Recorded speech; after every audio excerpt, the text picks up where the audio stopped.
Pats win the caretaker derby, victories for Shelbourne and Derry. But we begin in Tala, where almost 8,000 people saw Shamrock Rovers beat Bohemians. But certainly for the league leaders, there was one man who was the talking point. I'm joined in independent.ie by Daniel McDonald. Dan, Rovers won 2-0, but Bohs certainly had reason to feel aggrieved at a couple of decisions. Yeah, I think Rob Hennessy was the man you're talking about there.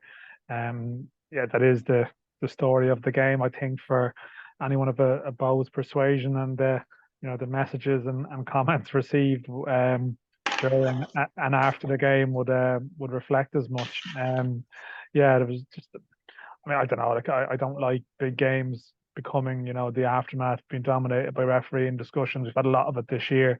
But it was a big decision, the Jonathan Afolabi penalty shout in the second half. You see it at the time, and of course you're thinking that looks like a shout, but to me the replays don't help the referees' cause, from my opinion anyway. And it's a big call. I mean, speak to the managers there. Naturally, like the winning manager will not be getting drawn into a discussion about it, and the losing manager is particularly unhappy about it, and that's just the nature of how it goes. I suppose people would say it evens up. There was a Richie Towell one in the first half. There was an offside shout when he went down in the box and he wasn't offside. I mean, would that have been a controversy on another day? Maybe, but I think if you're a Bohs person, you're entitled to feel a bit miffed tonight. Yeah, I think so. I mean, one of those things, sometimes you look at decisions. I mean, there was talk that Trevor Clark was offside for the first goal. You can understand why that was missed. That was a very, very difficult decision. The penalty incident is very hard to understand in some ways, because the way the angle clearly comes in at, if he did win the ball, you'd expect the ball to go in the opposite direction. So that's where it becomes very difficult. But I have to say, I mean, I thought Declan Devine afterwards, certainly on RTE, was brilliant. I mean, I think the line was, we haven't lost because of that tonight. We lost because we didn't clear our box twice and didn't take our chances, which in the context that of the pressure officials are on, I know he was very, very unhappy with the decision, but he was given ample opportunity to pile a lot of blame on the referee, and he didn't really do it, certainly on the TV. Yeah, I mean, like he spoke to sort of press afterwards and probably was probed on it a bit, and he let his frustrations be known. But in saying that, he wasn't just making it all about that either. I don't know if you saw during the week, there was a referee in France who gave an explanation after the game of the decision, and it was a great clip. And I mean, you would like to. I still think you'd like to see that introduced in some shape or form. Because Declan Devine did make reference to comments Rob Hennessy made to keep Buckley on the pitch. I'm not going to get bogged down into it, but I suppose the only thing is, like, if a ref is certain about his decision being correct afterwards, it's good for them to come out and do an interview.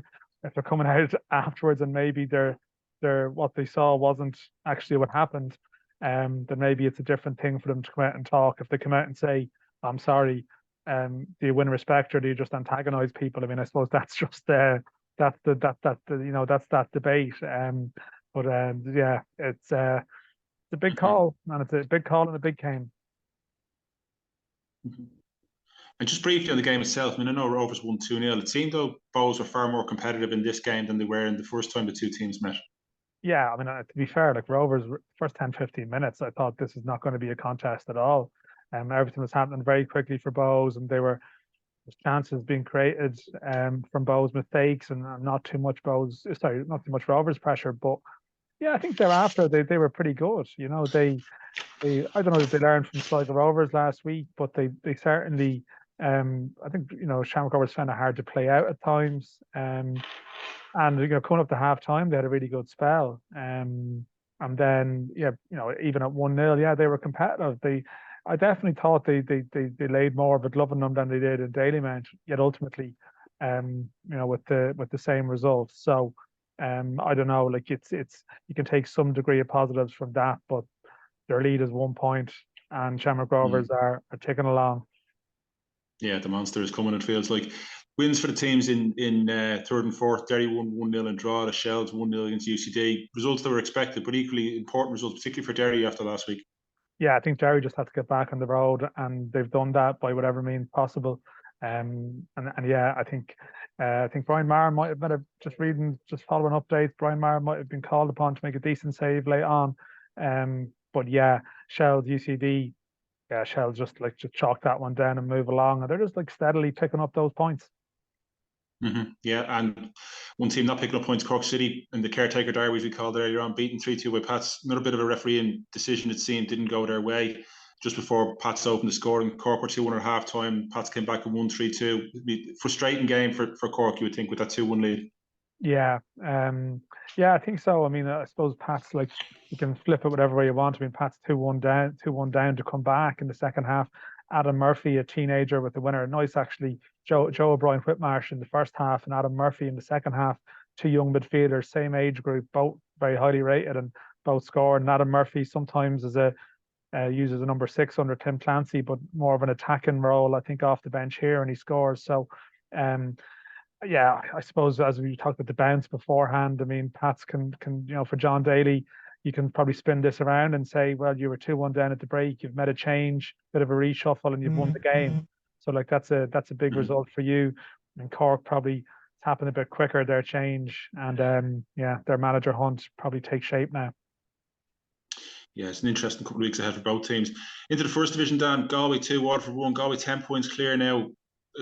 I know people are loath to declare leagues to be over at this stage of the season, but this certainly looks a long way back for Waterford. Yeah, you would think so. I just you feel in the situation they were in, those head-to-heads were key, and that's a big blow for Waterford to suffer, I think. I mean, never say never. I mean, the nature of the division, you have to, you get a couple more chances at it, but you need to do that and also have a perfect record almost in your other games, or hope that Galway have some kind of wobble. And Galway don't look like a team at the moment. I mean, for John Caulfield, it's almost back to that season in 2017 with Cork when they won 21 out of 22 games. I mean, they're trending that direction at the moment. So, I mean, it seems like another big crowd, a big buzz, a club that's been starved of Premier football and seem like their attendances are soaring and they want to get a taste of it. You would like a title race, but I suppose for the sake of the Premier, there's a good team coming up either way. But maybe Waterford can do a little bit more to make it a little bit more competitive in the second half. Yeah, two of them still have a good chance of getting up next year, going into the Premier Division next year anyway. Dan, that's great. Thanks so much for joining us. We'll speak to you again soon. Cheers, Aidan.